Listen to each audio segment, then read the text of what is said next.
Sallallahu ala Muhammad, sallallahu alaihi wasallam, sallallahu ala Muhammad, sallallahu alaihi wasallam. Alhamdulillahi alladzi ahsana khalqal insan wa adala wa alhamahu nural iman fa zayyanahu bihi wa jammala wa 'allamahul bayan fa qaddamahu bihi wa faddala wa afadha ala qalbihi khazainal ulumi fa akmala summa arsala alaihi sidran min rahmatihi wa azbala summa amaddahu bilisanin yutarjamu bihi amma hawahul qalbu wa aghala wa yakshifu anhu sidrahu alladhi arsala wa atlaqa bil haqqi magula wa afsaha bisyukri amma aulahu wa khawwala man alima hasalah wa nataqa sahala wa asyhadu an la ilaha illallah wahdahu la syarika lah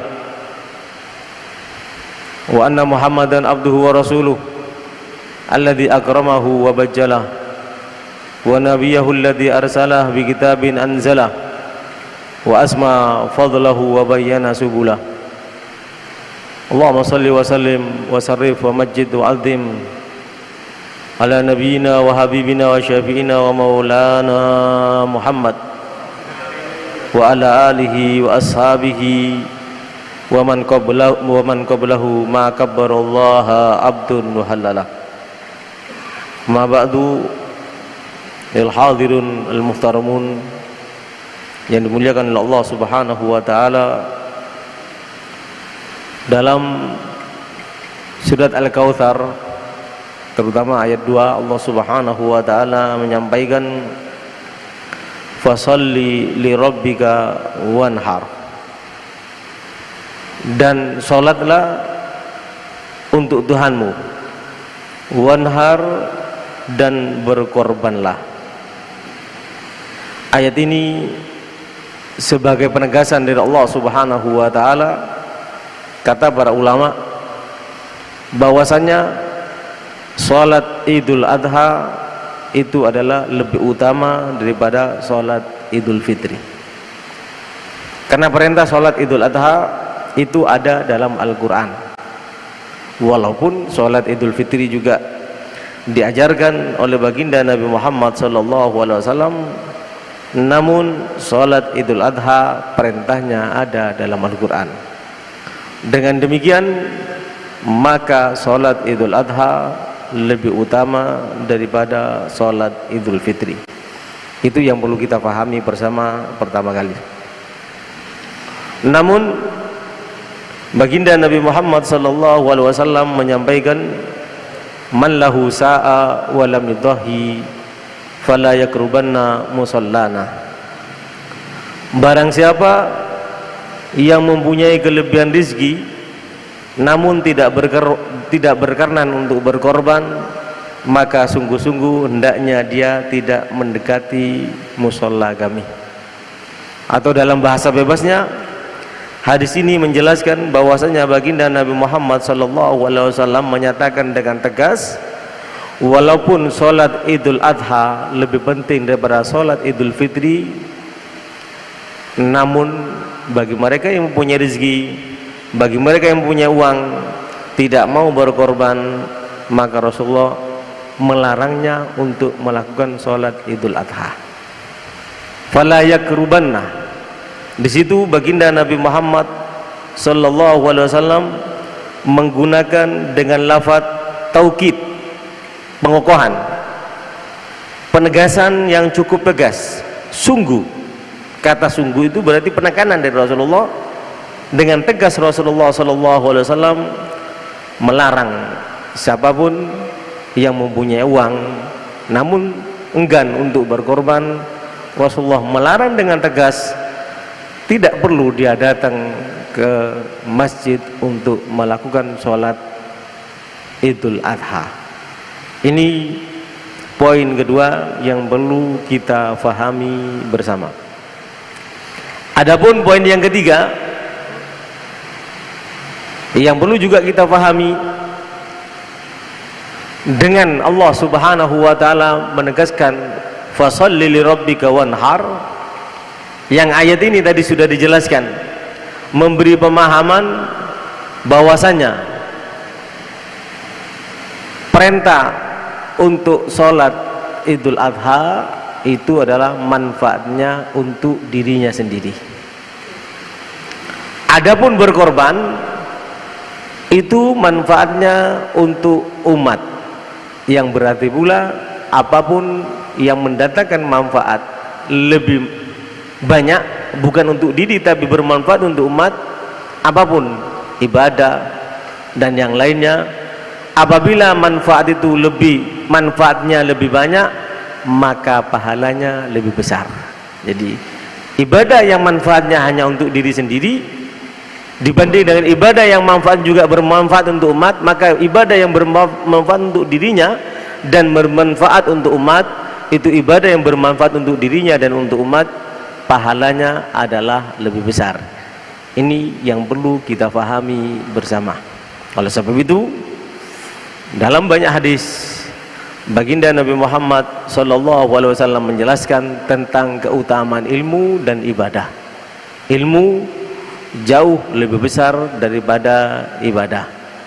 Sebagaimana kita ketahui bersama, baginda Nabi Muhammad SAW menjelaskan bagaimana kelak pada hari kiamat, tatkala orang ahli surga dipersilakan untuk masuk surga dengan ibadahnya, dan tatkala orang yang berjihad dipersilakan masuk surga dengan jihadnya, dengan pahala jihadnya. Maka para ulama, para ahli ilmu bertanya kepada Allah Subhanahu wa taala, ya Allah, mereka masuk surga dengan ibadahnya karena ilmu kami. Ya Allah, mereka masuk surga dengan perjuangannya karena ilmu kami. Kenapa mereka masuk surga lebih dahulu sedangkan kami belum masuk surga? Dijawab oleh Allah Subhanahu wa taala bahwasanya kalau mereka masuk surga mungkin bisa bawa orang, kalau yang ibadah paling bawa si dirinya, kalau yang jihad mungkin bisa bawa orang atau paling masuk surga dengan sedininya. Namun kalau kalian para ulama, orang yang berilmu, jangan dulu masuk surga kecuali kalian mengajak orang-orang yang kamu cintai juga masuk surga. Ini artinya, saya ulang kembali, ditegaskan oleh baginda Nabi Muhammad bahwasanya kebaikan yang kita lakukan, mau ibadah dan kebaikan yang lain, apabila manfaatnya untuk diri kita dan untuk umat, itu lebih besar pahalanya daripada beribadah tapi manfaatnya hanya untuk diri kita. Oleh sebab itu, dalam hadis yang lainnya, baginda Nabi Muhammad SAW menyampaikan, khairun nas anfa'uhum linnas. Manusia yang terbaik adalah manusia yang paling bermanfaat bagi manusia yang lainnya. Seseorang yang paling bermanfaat untuk orang lain, tidak ada manfaat yang lebih besar daripada ilmu. Sedekah yang paling baik, yang paling bagus, yang paling utama, tidak ada yang melebihi ilmu. Bahkan ibadah yang paling baik, tidak ada yang melebihi ilmu. Sehingga baginda Nabi Muhammad SAW menyampaikan, ma ubidallahu bisai'in afdalu minal fiqhi fiddin. Tidak ada persembahan ibadah dari seorang hamba untuk Tuhannya yang lebih utama melebihi duduknya kita menghadiri pengajian ini. Tidak ada pahala ibadah yang lebih utama daripada mendidiknya kita kepada anak-anak kita tentang pendidikan agama. Ini manfaat yang untuk umat, pahalanya jauh lebih besar. Berikutnya tentang masalah kurban, tadi sudah ada ancaman daripada baginda Nabi Muhammad, walaupun sholat Idul Adha lebih utama daripada sholat Idul Fitri, tapi yang punya duit tidak mau berkorban, kata Rasulullah, tidak perlu mendekati masjid, tidak perlu melakukan sholat Idul Adha. Begitu pentingnya kita memberi manfaat untuk orang banyak. Dengan demikian, bagaimanapun caranya dalam kehidupan kita ini, kita tidak boleh merugikan orang lain. Jadi dari sisi lain, jadi talmih daripada ayat ini, penyegaran daripada ayat dan hadis yang saya baca, peringatan keras daripada baginda Nabi Muhammad Kalau kamu tidak bisa memberi manfaat, minimal tidak membahayakan orang lain. Kenapa? Karena membahayakan orang lain itu dosanya sangat besar. Sebagaimana memberi manfaat untuk orang lain dengan berkorban, pahalanya juga sangat besar.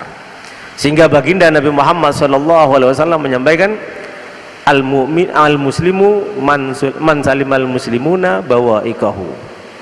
Orang yang dikatakan mukmin, muslim, orang yang dikatakan orang Islam, kalau orang Islam lain selamat daripada gangguannya dia.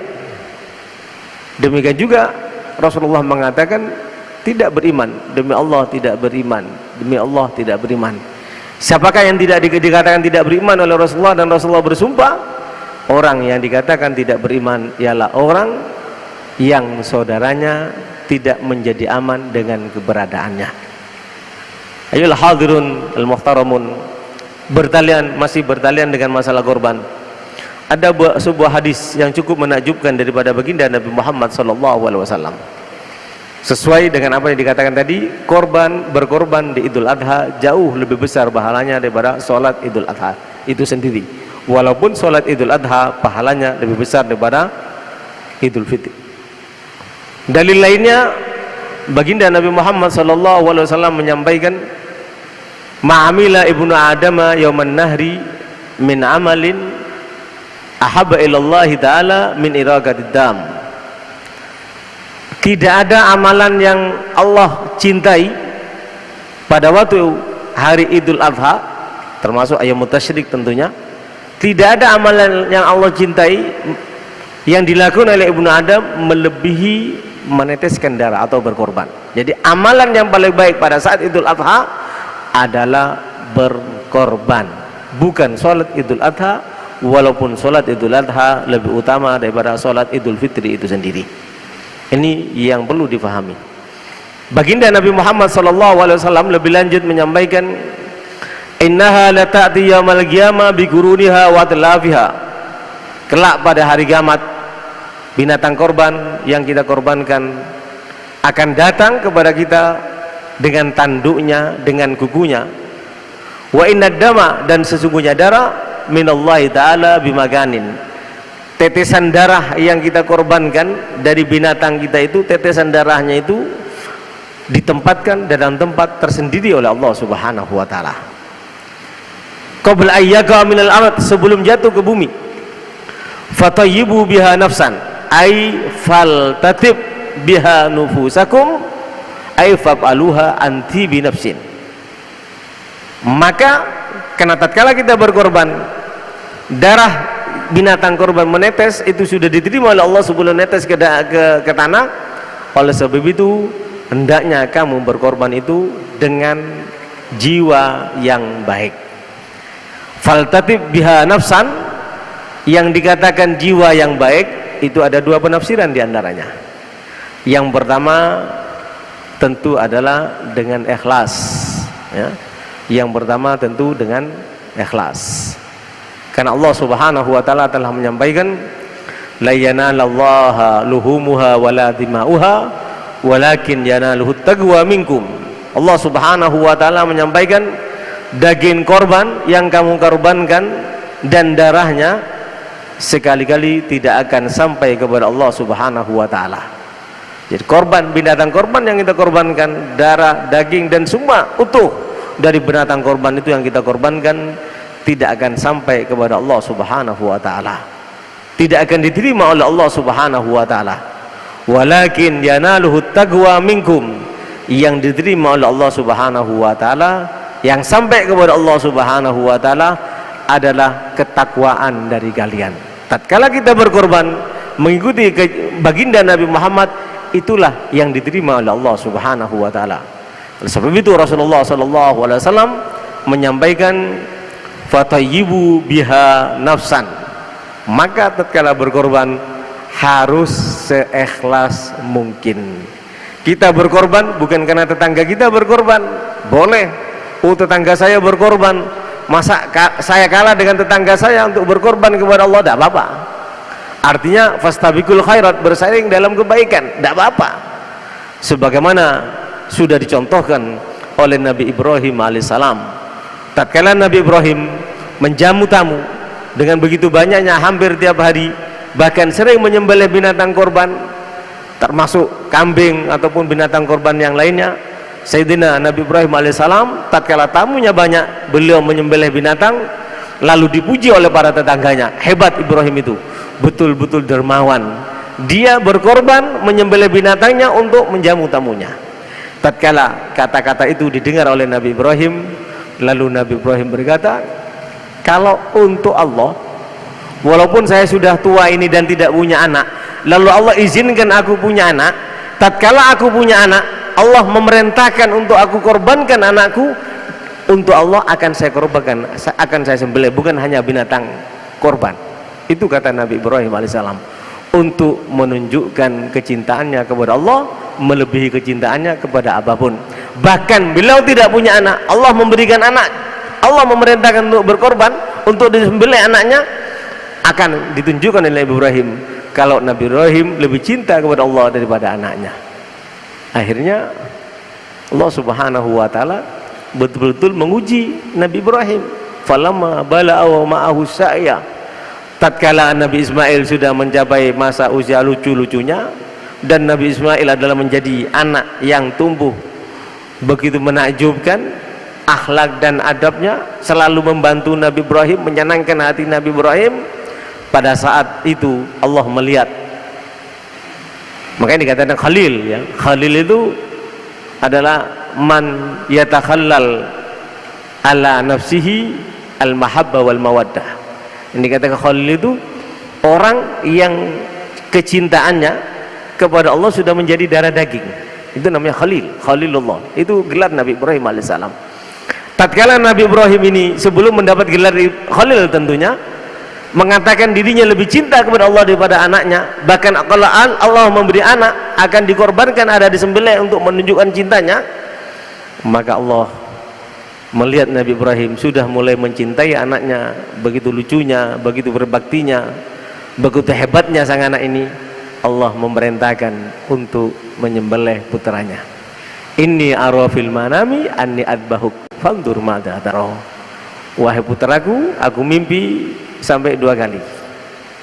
Tanggal malam 8 Dzulhijjah mimpi. Nabi Ibrahim mimpi, kok mimpi diperintah untuk menyembelih anak. Mimpinya Nabi itu wahyu. Nabi Ibrahim itu Nabi dan Rasul, mimpinya adalah wahyu, tapi kok mimpinya diperintah untuk menyembelih Nabi Ismail. Akhirnya Nabi Ibrahim tarawah. Tarawah itu mencari kepuasan, mencari tahu betul tidak ini perintah dari Allah. Makanya tanggal 8 itu sunnah namanya puasa tarawiyah. Ini dikata tarawah. Berikutnya Nabi Ibrahim mencari waktu. Subhanallah, malam keduanya mimpi, tetap dengan perintah yang sama. Allah memerintahkan Nabi Ibrahim untuk menyembelih putranya. Maka Nabi Ibrahim arafah, tahu, oh ini bukan mimpi biasa, ini bukan mimpi dari setan, dan Nabi dan Rasul tidak mungkin mimpi, apalagi mimpi itu bersumber dari setan. Mimpi yang tidak ada arti tidak mungkin. Para Nabi dan para Rasul termasuk Nabi Ibrahim. Maka arafah, tahu. Maka tanggal 9 itu puasanya namanya puasa Arafah. Itu mengikuti mimpi yang didapat oleh Nabi Ibrahim alaihissalam. Tanggal 10 Yaumun Nahar, pelaksanaan penyembelihan Nabi Ismail alaihissalam. Perintah Allah subhanahu wa ta'ala, fatayyibu biha nafsan. Tatkala Nabi Ibrahim mengorbankan anaknya, diperintahkan oleh Allah betul-betul ikhlas untuk menguji, lebih cinta kepada Allah atau lebih cinta kepada putranya yang bernama Nabi Ismail.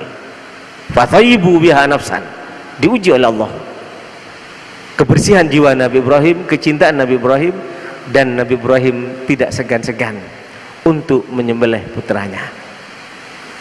Tatkala menyembelih, pisaunya tidak bisa, dibuktikan dihujamkan kepada batu yang keras bisa belah jadi 2, tapi disembelihkan kepada putranya tidak bisa. Akhirnya Nabi Ibrahim pada waktu itu, pada saat mau menyembelih putranya, digantilah dengan kambing yang didatangkan daripada surga. Kambing yang didatangkan dari surga. Subhanallah, yang disembelih bukan putranya, tapi yang disembelih adalah kambing daripada surga. Oleh sebab itu, kita Allah memerintahkan kita tidak menyembelih diri kita. Allah memerintahkan kita tidak menyembelih anak dan istri kita. Tapi Allah memerintahkan kita untuk menyembelih binatang korban tatkala kita punya harta di Idul Adha untuk berkorban. Itu yang diminta oleh Allah Subhanahu wa taala. Allah Subhanahu wa taala menyampaikan, "Lan tanalul birra hatta tunfiqu mimma tuhibbun." Kalian tidak dianggap berbakti kepada Allah kecuali kalian mampu mengorbankan untuk Allah, menyerahkan untuk Allah apa yang paling kita cintai. Dan manusia itu yang paling dia cintai adalah harta. Wa innahu ala hubbil khairi, apa di surat itu, lasyadid, ya. Manusia itu kecintaannya kepada harta sangat.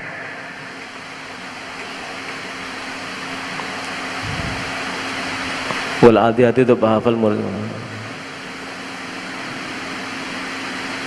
Wa innahu li hubbil khairi lasyadid. Jadi sangat cinta kepada harta. Oleh sebab itu Allah Subhanahu wa taala menguji tiap tahunnya. Allah menguji dengan zakat fitrah. Allah menguji kita dengan zakat mal, dan Allah menguji kita dengan haji. Allah menguji kita dengan berkorban. Itu semuanya ujian untuk menunjukkan kalau kita termasuk orang yang berbakti kepada Allah. Lan tanalul birra hatta tunfiqu mimma tuhibbun. Tidak akan dikatakan kamu berbakti kepada Allah kecuali kalian mengorbankan apa yang kalian cintai.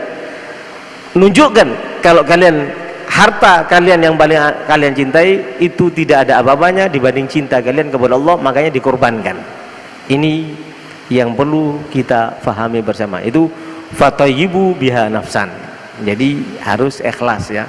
Boleh bersaing tapi dengan tujuan baik yang tadi sudah disampaikan.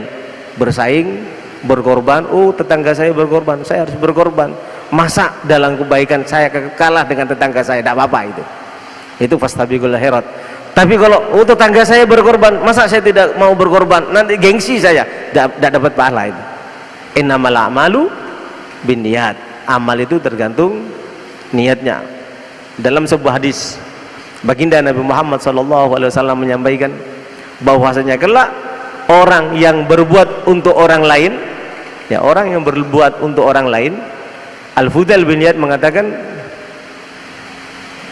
orang yang biasa sholat duha seumpamanya, lalu kena ada tamu, malu dia mau sholat duha, itu namanya riya, ya. Tarkul ibadah li ajlin nas, riya, ya.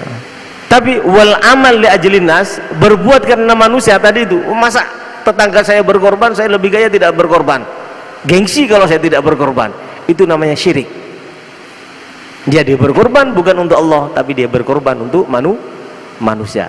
Manusia yang semacam ini tatkala dia berkorban datang kepada Allah Subhanahu wa taala dan mengatakan, ya Allah, katanya Rasulullah sallallahu alaihi wasallam menyampaikan, Rasulullah berkata kepada Sayyidah Fatimah Az-Zahra radhiyallahu anha, putri tercintanya, fashhadi, wahai putriku tercinta, saksikan binatang korban yang akan aku sembelih kepada kamu, untuk kamu. Dan darah pertama tatkala binatang korban yang aku korbankan untuk kamu, wahai putriku tercinta, menetes sebelum nyampe ke tanah, dosamu akan terampunkan semuanya, kata Rasulullah sallallahu alaihi wasallam. Lalu ada orang berkorban karena gengsi sama tetangga, tidak dapat apa-apa. Kalau dia tanya kepada Allah, bagaimana janji baginda Nabi Muhammad, pengampunan akan segala dosa dan yang lainnya, bahkan binatang korban itu akan menjadi kendaraan. Addimu dhahayakum fa innaha matayakum yaumil qiyamah, au kama qala, baginda Nabi Muhammad sallallahu alaihi wasallam menyampaikan, kalau cari binatang korban, mau sapi, mau kambing, cari kambing, sapi atau unta yang paling bagus dan paling gemuk, ya. Addimu dhahayakum, yang dikatakan oleh Allah, dzalika wa man yu'azzim sya'airallah fa innaha min taqwal qulub. Demikianlah perintah Allah Subhanahu wa taala untuk berkorban, dan barang siapa mengagungkan syiar Allah, maka sesungguhnya hal itu timbul dari ketakwaan hatinya. Ayat ini menjelaskan barang siapa mengagungkan syiar Allah dalam bulan Idul Adha, terutama di Yaumun Nahar, pada waktu hari Idul Adhanya dan Ayyamut Tasyrik, Syiar Allah yang paling agung, kata Rasulullah, amal yang paling agung pada waktu itu tidak ada lain kecuali berkorban. Dan Allah mengatakan barang siapa berkorban karena Allah pada waktu itu, berarti hatinya ada ketakwaan dan keimanan kepada Allah. Lawan katanya, kalau orang punya uang, punya harta, tidak mau berkorban pada waktu Idul Adha, menunjukkan hatinya tidak ada iman dan tidak ada takwa. Sehingga apa? Baginda Nabi Muhammad menyampaikan, man lahu sa'a wa lam yudahhi fala yakrubanna musallana. Yang punya uang tidak mau berkorban, silakan jangan masuk masjid kami, silakan jangan melakukan sholat Idul Adha. Kenapa? Karena kamu tidak punya iman, karena kamu tidak punya takwa di hati kamu. Di Idul Adha yang Allah memerintahkan memberi manfaat kepada sesama dengan mengorbankan binatang korban, tapi kamu tidak melakukan, menjalankan perintah Allah Subhanahu wa ta'ala. Ini fatayyibu biha nafsan. Arti yang pertama daripada hadis Rasulullah, maka berkorban harus dengan jiwa yang baik, berkorban harus dengan jiwa yang bersih.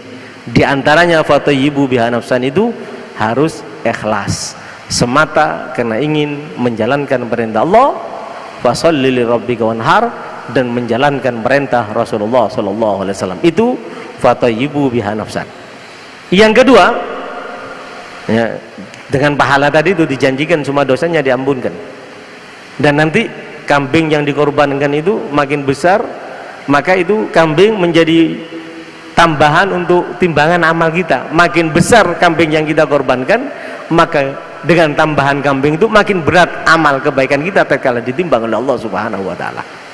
Itu yang pertama, dengan pengampunan dosa dan tambahan daripada pahala yang akan didapat dari berkorban.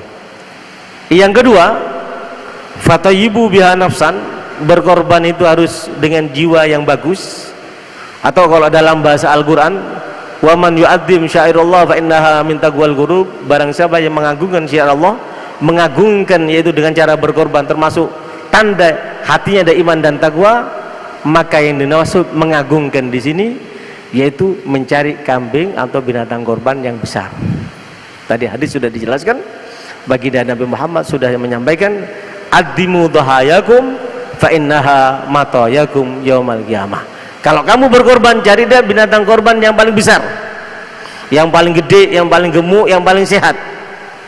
Kalau perlu kita punya duit lebih, cari yang paling mahal. Kenapa? Agungkanlah. Kalau kamu berkorban, carilah yang besar, yang bagus, karena binatang korban yang kamu korbankan adalah kendaraan kamu yang akan kamu naiki kelak pada hari kiamat menuju surga Allah Subhanahu wa ta'ala. Jadi ini jaminan dari Rasulullah SAW. Orang yang tiap tahun, ya kita perlu pahami bersama, berkorban itu tiap tahun. Kalau saya seumpamanya satu keluarga 5 orang, hari ini saya berkorban untuk orang tua saya, tahun ini, tahun depan ya, tahun ini untuk ibu saya, tahun depan untuk ayah saya, 3 tahun kemudian, tahun depannya, ketiganya saya berkorban untuk diri saya, berikutnya, tahun berikutnya saya berkorban untuk istri saya, tahun berikutnya berarti ke-5 kalinya saya berkorban untuk anak saya, tahun ke-6-nya diulang lagi, saya berkorban untuk orang tua saya, ibu saya, bapak saya, dan seterusnya. Karena berkorban itu berulang tiap tahun, ya, berkorban itu berulang tiap tahun. Jangan karena hari atau tahun ini berkorban atau tahun kemarin berkorban, tahun berikutnya tidak mau berkorban, tidak. Itu yang perlu kita pahami bersama. Rasulullah SAW dalam hadis dari Imam Muslim, dhahan Nabi sallallahu alaihi wasallam bikabshaini amlahaini akranaini dabahahuma biyadihil gadimah. Rasulullah sallallahu alaihi wasallam pernah berkorban dengan kambing amlahain. Amlahain itu al-abyad al-khalis. Jadi untuk memilih binatang korban itu jadi binatang yang putih dan bertanduk. Itu sunnahnya, ya, binatang putih yang bertanduk atau putih ada hitamnya. Artinya berkorban itu yang sudah dijelaskan tadi oleh Rasulullah, mencari binatang korban yang paling bagus, yang paling gemuk, yang paling sehat, yang paling gede, yang paling mahal. Jangan lupa juga cari binatang korban itu yang sudah sudah dijelaskan kalau kambing gibas itu umur 1 tahun, domba ya, atau kambing gibas umur 1 tahun masuk ke 2 tahun. Kalau kambing kacangan umur 2 tahun masuk ke 3 tahun. Cari kambing yang kira-kira kalau dipilih kambing ini dagingnya bagus ya, dagingnya bagus, yang paling lezat bagi dagingnya. Bagaimana kita bisa tahu ini lezat atau tidak kambing ini? Kalau kambing biasanya digunakan untuk kerapan, untuk balapan, itu dagingnya sudah alot. Atau kambing, ada terlalu kambing masuk kita ya, pada waktu Idul Adha kita mereksa kambing, ternyata ada kambing laki bertanduk bagus atau kambing perempuan bertanduk tadus amlah ini tadi, dilihat kambingnya kereng, kambingnya suka tengkar ya, di kurungan itu tengkar, dagingnya itu pasti alot. Jangan cari kambing yang seperti itu. Ini yang disampaikan oleh baginda Nabi Muhammad sallallahu alaihi wasallam. Ayul hadirun al-muhtaramun, begitulah kehebatan-kehebatan janji-janji yang diberikan oleh Allah untuk umat baginda Nabi Muhammad yang berkorban, dan begitu pula juga ancaman daripada baginda Nabi Muhammad. Berkorban itu hukumnya sunnah muakkadah alal kifayah.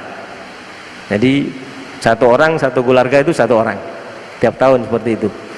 Enggak, saya lebih rezeki sekarang, 1 keluarga saya korbankan untuk 5 orang, karena keluarga saya 5 orang berarti 5 kambing, tidak apa-apa.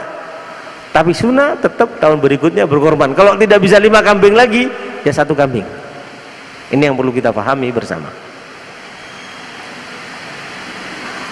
Dan korban itu tidak wajib kecuali korban nazar. Saya punya urusan, kalau urusan saya sukses, saya mau berkorban, itu nazar namanya. Kalau sudah kambing nazar, maka yang bernazar tidak boleh makan kambingnya ya, tidak boleh makan daging kambingnya atau daging korbannya. Itu yang perlu difahami bersama. Berikutnya yang perlu kita pahami bersama, kambing untuk 1 orang, kalau sapi atau unta untuk 7 orang. Lalu kadang-kadang ada anekdot ya, ada orang berkorban sapi 1 mungkin bobot dagingnya sama seperti sapi 3, lalu datang kepada seorang ulama, kepada seorang ustadz, atau dia katakan, Ustadz, saya mau berkorban sapi yang cukup gede, bobot dagingnya walaupun 1 sapi sama dengan 3 sapi, saya mau berkorban sapi ini, tapi bukan untuk 7 orang, karena saya 1 keluarga itu 8 orang, untuk 8 orang. Tidak bisa, tidak bisa. Lalu bagaimana, apa manfaatnya kalau sapinya lebih bagus itu? Ya, kalau sapinya lebih bagus, lebih hebat, tadi bobotnya sama seperti 3 sapi seumpamanya, ya manfaatnya tatkala kelak pada hari kiamat akan dijadikan kendaraan lebih hebat ya. Ibaratnya mobil lebih mewah ya kan. Ada sebuah anekdot ya, ada orang datang kepada kiai bawa sapi seperti itu ya. Kalau sapi atau unta kan 7 orang, dia bilang saya maunya 8 orang. Kata kiainya atau kata ustaznya, tidak sah, tidak bisa. Akhirnya tidak jadi korban, sapinya dibawa. Datang ke kiai fulan, terakhir datang kepada seorang kiai, tanya, bagaimana kiai, bisa enggak? Kalau tidak bisa, saya tidak mau korban. Kata kiainya apa? Iya, memang korban itu seharusnya 1 sapi 7 orang.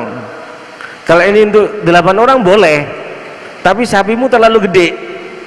Maksudnya apa? Kalau nanti jadi kendaraan, orang yang ke-8 naiknya repot, nanti dikasih tangga supaya sapi itu bisa dinaik. Tangganya apa? Carikan kambing yang bagus juga, jadi biar naik dari belakang itu tidak jatuh katanya. Ini jawaban akal-akalan ya, tapi walaupun akal-akalan tapi mendidik.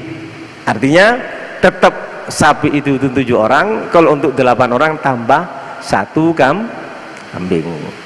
Ini yang perlu kita pahami bersama. Berikutnya, jadi memang secara singkat saya jelaskan, yang tidak boleh digunakan untuk binatang korban. Jadi ada riwayatnya, ada hadisnya sebetulnya, tapi saya tidak akan membacakan hadisnya. Arba'un la tujzi'u fil adhahi, Rasulullah menyampaikan 4 binatang korban tidak boleh digunakan untuk berkorban. Yang pertama, binatang korban yang juling buta sebelah, walaupun masih ada ada hitam-hitamnya ya, karena binatang yang juling itu tidak enak. Yang kedua, yang pincang. Yang ketiga, yang sakit ya, binatang korban yang keempat, al-asfa. Al-asfa itu binatang terlalu kurus sehingga dagingnya tidak enak. Ini yang tidak boleh dikorbankan. Dan yang terakhir yang ingin saya sampaikan, korban itu dibagi 3. Yang pertama untuk dimakan sendiri, yang kedua untuk dihadiahkan, dan yang ketiga untuk disedekahkan. Sedekah itu untuk fuqara masakin, dan itu harus lebih banyak. Dan untuk dimakan sendiri itu ambil al-kabid wa tihal, jeruannya jangan terlalu banyak. Kenapa ambil al-kabid wa tihal? Karena kalau orang masuk surga nanti, suguhan pertama, makanan pertama yang diberikan oleh Allah di surga itu adalah al-kabid wa tihal, jantung dan hatinya binatang ikan hut. Kita berharap dengan makan al-kabid wa tihal dari binatang korban kita bisa masuk surga. Peringatan terakhir daripada baginda Nabi Muhammad, binatang korban tidak boleh dijual, tidak boleh untuk bayar yang menyembelih. Menyembelihkan binatang korban harus bayar. Kalau tidak mau dibayar tidak apa-apa. Kalau bayar bagaimana? Setelah membayar berapa biayanya untuk menyembelih, lalu kulitnya diberikan, tidak apa-apa. Tapi jangan dijadikan kulit sebagai pembayaran. Dari ujung kaki sampai ujung kepalanya si binatang korban tidak boleh digunakan untuk sebagai pembayaran. Mau kulit, mau daging, mau tulang tidak boleh. Kenapa? Karena baginda Nabi Muhammad SAW menyampaikan, man ba'a jildal udhiya fala udhiyata lahu. Barang siapa menjual kulit daging binatang korbannya atau bagian dari binatang korbannya, maka berkorbannya tidak sah. Hadis riwayat Imam Ahmad. Itu yang dapat saya sampaikan pada saat ini. Mudah-mudahan bermanfaat bagi kita semuanya, terutama bagi saya, dan insya Allah mudah-mudahan kita diizinkan oleh Allah untuk mampu berkorban sehingga kita tidak diusir dari masjid Rasulullah untuk sholat Idul Adha, dan tidak diusir daripada syafaat Rasulullah, yang berarti pula tidak diusir daripada surga Allah Subhanahu wa taala, dan dengan demikian kita bisa wafat dalam keadaan husnul khatimah. Ya Allah biha ya Allah biha ya Allah biha ya Allah bismil khatimah. Ya Allah biha ya Allah biha ya Allah biha ya Allah bismil khatimah. Ya Allah biha ya Allah biha ya Allah bismil khatimah.